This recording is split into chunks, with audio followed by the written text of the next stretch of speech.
Okay, so in the last video when we were doing covalent bonding, we had looked at the diatomic elements. So the diatomic elements are things like hydrogen, nitrogen, oxygen, fluorine, chlorine, bromine and iodine. Okay, so the easy way to remember them is have no fear of ice cold beer or H north down. It also looks like a 7 in the periodic table.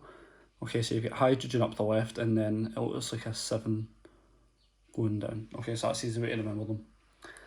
Now, with the diatomic elements, diatomic just means that it's made up of two atoms. However, when we have diatomic molecules, they might not necessarily be made up of the same atoms. So for example, fluorine is made up of two fluorines, nitrogen is made up of two nitrogens, chlorine is made up of two chlorines. However, you can get things like hydrogen chloride, which are diatomic as well.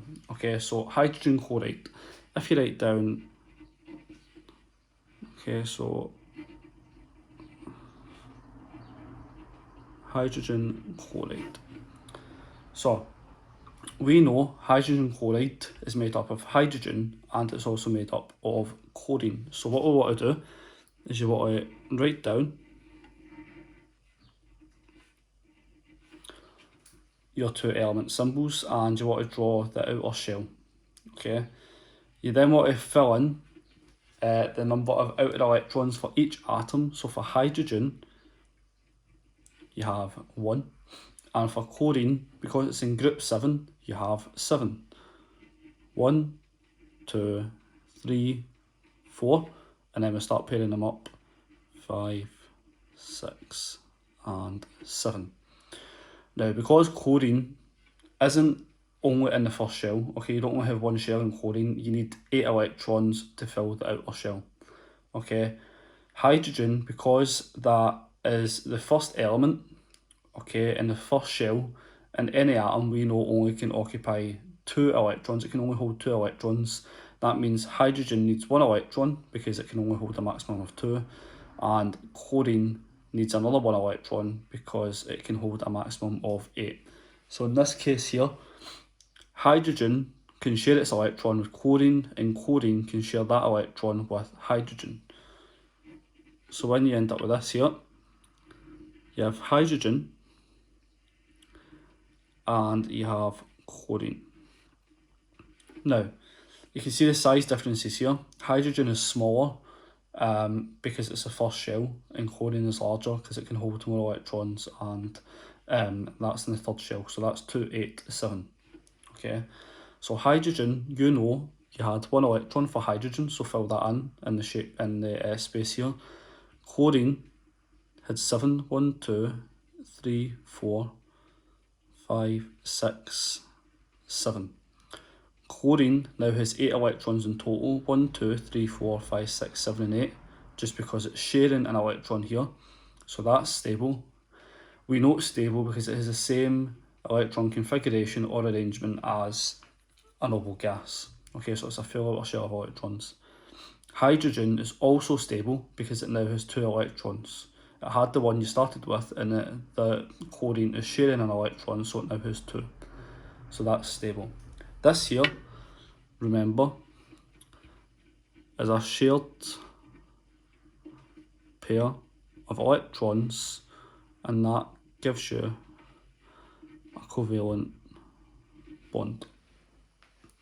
So then that just means that when you have H and when you have Cl, you get 1 bond between them. Remember, if you've got 1 dot and cross, okay, 1 dot and 1 cross, that's 1 bond.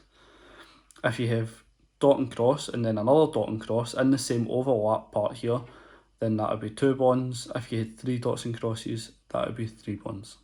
Okay, so that's here, diatomic, because it's made up of 2 atoms. With other atoms as well, so you could have HBr or hydrogen bromide. Okay, so now we have hydrogen bromide. It's made up of hydrogen. So again, we have H and we have Br. Hydrogen has 1 electron in the outer shell. Bromine again is in group 7, So it's got 7. 1, 2, 3, 4, 5, 6, and 7. So the electron configuration for bromine is 2, 8, 18, 7, and that's why we know that it has 7 outer electrons. Again, hydrogen needs 1, bromine needs 1 because it needs 8 to be full, and this one needs 2 to be full and stable. That means